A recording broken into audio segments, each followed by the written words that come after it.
CRZ నిబంధనలను ఉల్లంఘించిన వ్యవహారంలో మాజీ ఎంపీ విజయసాయిరెడ్డి కుటుంబానికి మరో షాక్ తగిలింది. భీమిలి బీచ్లో నిబంధనలకు విరుద్ధంగా కట్టిన అక్రమ కట్టడాలను జీవీఎంసీ పూర్తిగా తొలగిస్తుంది. ఇక బీచ్లో విజయసాయిరెడ్డి కుమార్తె నేహారెడ్డి అక్రమ కాంక్రీట్ నిర్మాణాలను కూల్చివేయాలని గతంలో హైకోర్టు ఆదేశించింది. అప్పట్లో పట్టణ ప్రణాళిక అధికారులు పైపైన నిర్మాణాలను తొలగించడంపై నిర్లక్ష్యం వహించారన్న ఆరోపణలున్నాయి. ఇక సముద్ర తీరానికి దగ్గరలో నిర్మాణాలను తొలగించడంపై అనేక రకాలుగా అభ్యంతరాలు వ్యక్తం చేస్తున్నారు.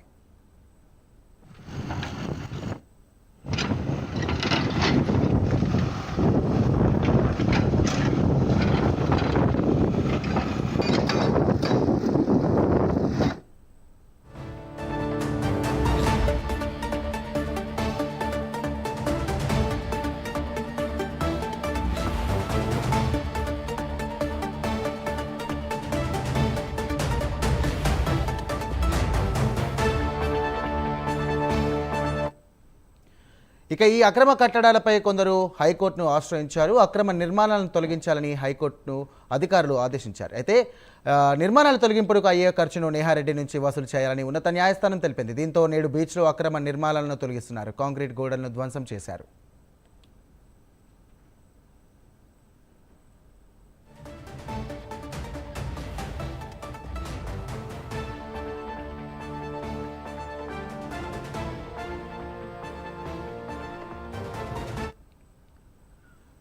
రైట్. ఆర్సెడ్ నిబంధనలకు విరుద్ధంగా కట్టినటువంటి అక్రమ కట్టడాలపై హైకోర్టు ఆదేశంతో ఉక్కుపాదం మోపారు. భీమిలి బీచ్ వద్ద ఈ యొక్క కట్టడాలను తొలగిస్తున్నారు. దీనికి సంబంధించినటువంటి పూర్తి డీటెయిల్స్ మా కరెస్పాండెంట్ అందిస్తారు.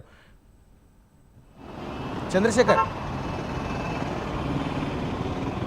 చెప్పండి. ప్రస్తుతం అక్కడ భీమిలి బీచ్ వద్ద అక్రమ కట్టడాలను కూడా పూర్తిగా తొలగిస్తున్నారు. హైకోర్టు దీనిపైన సీరియస్గా డిసిజన్ తీసుకొని అధికారులను ఆదేశించినప్పటికీ గత ప్రభుత్వంలో పైపైన తొలగించినప్పటికీ ఈ పాటికి సీరియస్గా అధికారులను ఆదేశించింది. సో ప్రస్తుతం పరిస్థితి ఎలా ఉంది అక్కడ?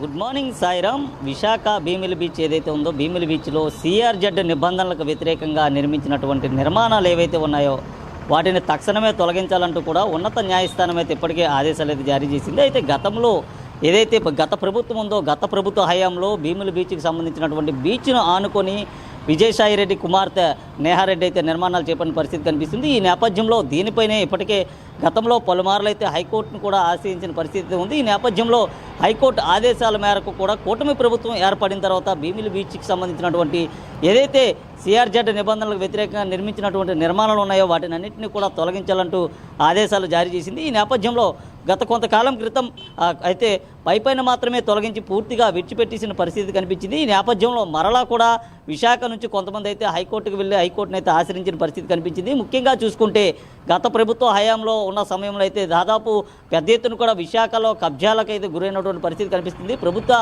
భూములు ఎక్కడ కనిపించినా సరే పూర్తిగా వాటిని కబ్జా చేసిన పరమే కనిపిస్తుంది. ఈ నేపథ్యంలో విశాఖ బీచ్కి సంబంధించినటువంటి భీమిలి ప్రాంతంలో ఏదైతే సిఆర్జెడ్ నిబంధనల వ్యతిరేకంగా నేహారెడ్డి నిర్మించిందో ఆ నిర్మాణాలపైన అయితే గత కొంతకాలంగా అయితే తర్జనా భర్జన జరిగిన పరిస్థితి కనిపిస్తుంది. ఈ నేపథ్యంలో పూర్తిగా ఆ ప్రాంతానికి సంబంధించినటువంటి వాటిపైనే పూర్తిగా దృష్టి సారించిన పరిస్థితి కనిపించింది. అయితే జీవీఎంసీ అధికారులకి అటు ఉన్నత న్యాయస్థానం కూడా ఆదేశాలు జారీ చేసినప్పటికీ తూతూ మంత్రంగానే జరిపించి విడిచిపెట్టేశారంటూ కూడా మరికొంతమంది ఉన్నత న్యాయస్థానాన్ని ఆశ్రయించిన నేపథ్యంలో నిన్న ఏదైతే ఉన్నత న్యాయస్థానం నుంచి వచ్చినటువంటి ఆర్డర్ ఏదైతే ఉందో ఆర్డర్ కాపీని బేస్గా చేసుకొని పట్టణ ప్రణాళిక విభాగం అధికారులు అయితే హుటాహుటిన మరలా అక్కడ పరిగెట్టిన పరిస్థితి కనిపిస్తుంది. దాదాపు 2 జేసీబీలను కూడా పూర్తిగా ఏర్పాటు చేయడంతో పాటు ఒక ప్రొక్లైనర్ను కూడా ఏర్పాటు చేసి ఏదైతే నిర్మాణాలు ఉన్నాయో సిఆర్జెడ్కి సంబంధించినటువంటి నిర్మాణాలు ఏమైతే ఉన్నాయో వాటన్నింటిని కూడా తొలగించే పనులు అయితే నిమగ్నమయ్యారని చెప్పుకోవచ్చు. ఏది ఏమైనప్పటికీ కూడా గత ప్రభుత్వ సమయంలో ఉన్నటువంటి ఏదైతే ప్రభుత్వ భూములు కానీ లేదా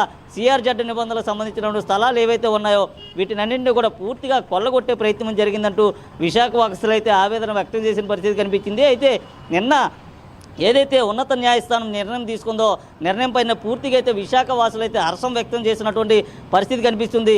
అయితే ఏదైతే దాదాపు 15 మీటర్ల లోతులో ఉన్నటువంటి వాటన్నిటిని కూడా తొలగించాలంటూ చెప్పడంతో ఎప్పటికే అధికారులు ఆ పనిలో అయితే నిమగ్నమైనటువంటి పరిస్థితి కనిపిస్తుంది. పూర్తిగా అయితే నిర్మాణాలు తొలగించే సమయంలో ఎటువంటి ఘర్షణలు కానీ మరేదైనా వివాదాస్పదం అయినటువంటివి ఏవైనా చోటు చేసుకోకుండా ఇప్పటికే పోలీసులు కూడా పట్టణ ప్రణాళిక విభాగం అధికారులు కూడా కోరినట్లుగా తెలుస్తుంది. అయితే మొత్తానికి చూసుకుంటే ఇటు ఉమ్మడి విశాఖ జిల్లాకు సంబంధించినటువంటి భూములు ఏవైతే ఉన్నాయో ఇవన్నీ కూడా పూర్తిగా కబ్జా పర్వంగానే కొనసాగుతున్న పరిస్థితి కనిపిస్తుంది.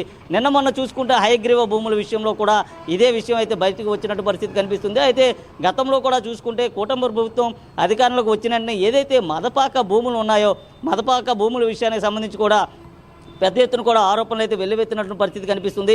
మొత్తానికి చూసుకుంటే సిఆర్జెడ్ సంబంధించినటువంటి నిబంధనలు పూర్తిగా విజయసాయిరెడ్డి కుమార్తె నేహారెడ్డి ఉల్లంఘించారంటూ కూడా పూర్తిగా తేలడంతో హైకోర్టు అయితే ఆదేశాలు జారీ చేసిందని చెప్పుకోవచ్చు. అయితే ఏదైతే రైట్